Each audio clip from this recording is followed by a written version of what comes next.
Saat ini kami dari kelompok 1 akan memenuhi tugas proyek dalam mata kuliah Sistem Informasi Keperawatan, dosen pengampu NCR Raintung STMT. Saat ini kami akan menjelaskan tentang telenursing, tapi sebelum itu kami akan memperkenalkan diri kami satu persatu. Perkenalkan, nama saya Marfian Pita Kasihai. Perkenalkan, nama saya Rinten Rantung. Saya Amelia Menonai. Saya Rivalina Heru. Saya Rina Porawo. Saya Eklesia Walubukan. Saya Yusuf Nurul. Nah, apa itu telenursing? Telenursing adalah praktik pemberian asuhan keperawatan dari jarak jauh menggunakan teknologi telekomunikasi dan informasi. 1. Apa itu definisi dan konsep dasar? Secara sederhana, telenursing memindahkan sebagian fungsi perawat yang biasanya dilakukan secara tatap muka ke platform digital. Ini bukan pengganti total untuk perawatan tatap muka, terutama untuk prosedur fisik, tetapi merupakan pelengkap yang kuat untuk memperluas jangkauan dan efisiensi layanan keperawatan.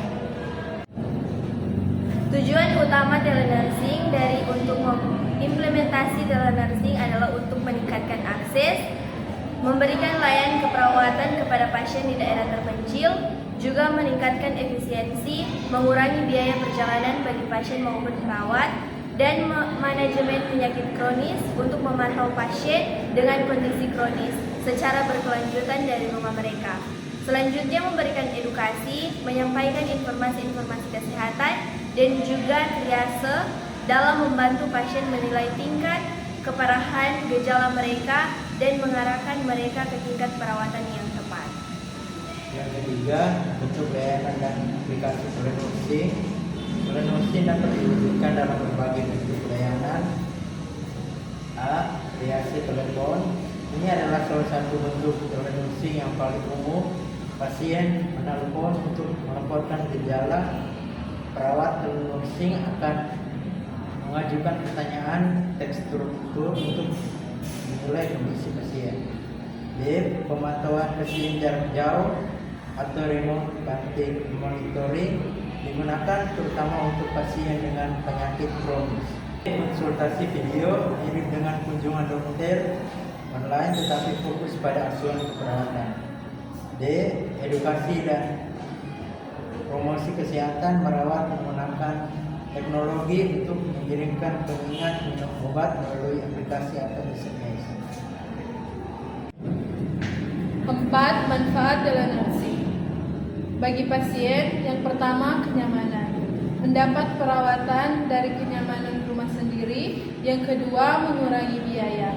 Menghemat biaya transportasi dan biaya terkait lainnya. Yang ketiga, mengurangi risiko infeksi.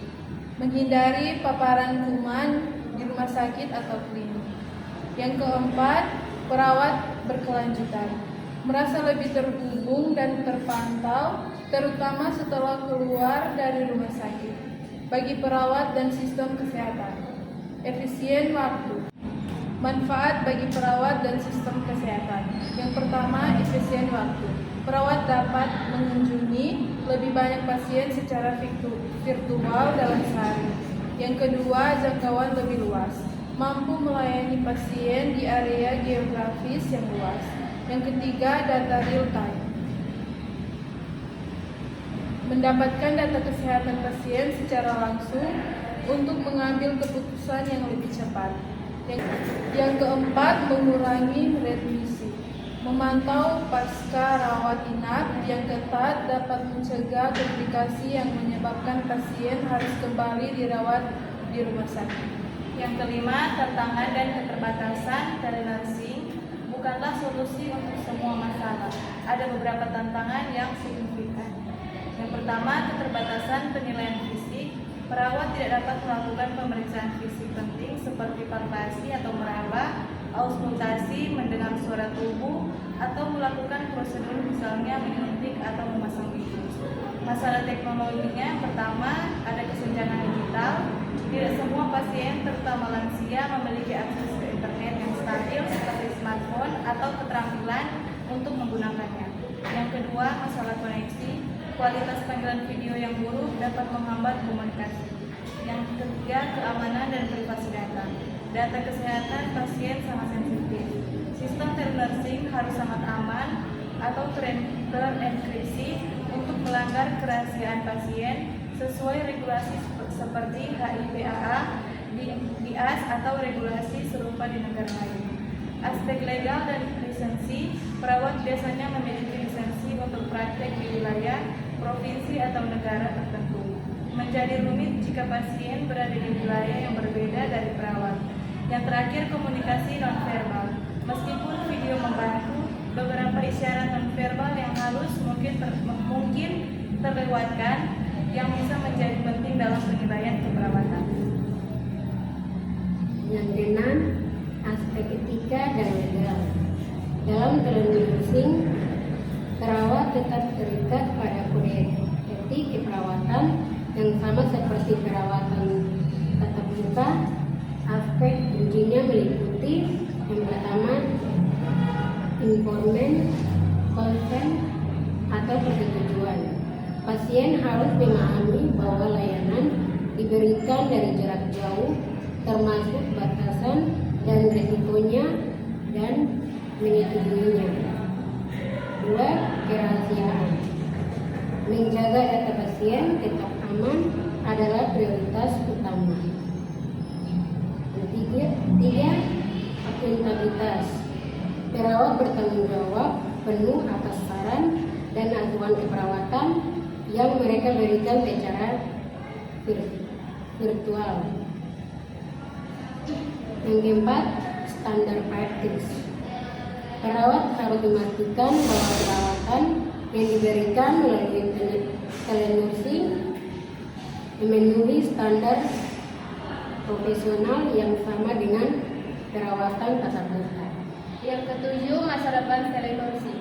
Masa depan telenursing sangat cerah, didorong oleh kemajuan teknologi, integrasi kecerdasan buatan AI.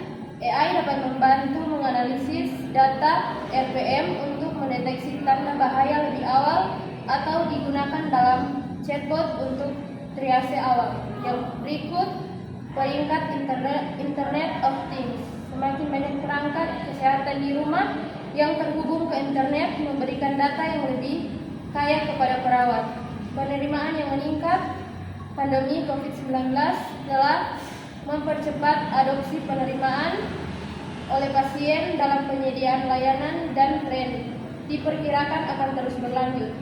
Secara keseluruhan, telenursing adalah evolusi penting dalam praktik keperawatan yang memanfaatkan teknologi untuk membuat perawatan lebih mudah diakses, efisien, dan berkesinambungan bagi pasien dimanapun mereka berada. Demikianlah penjelasan kami tentang telenursing. Ucapkan terima kasih dan shalom. Assalamualaikum warahmatullahi wabarakatuh.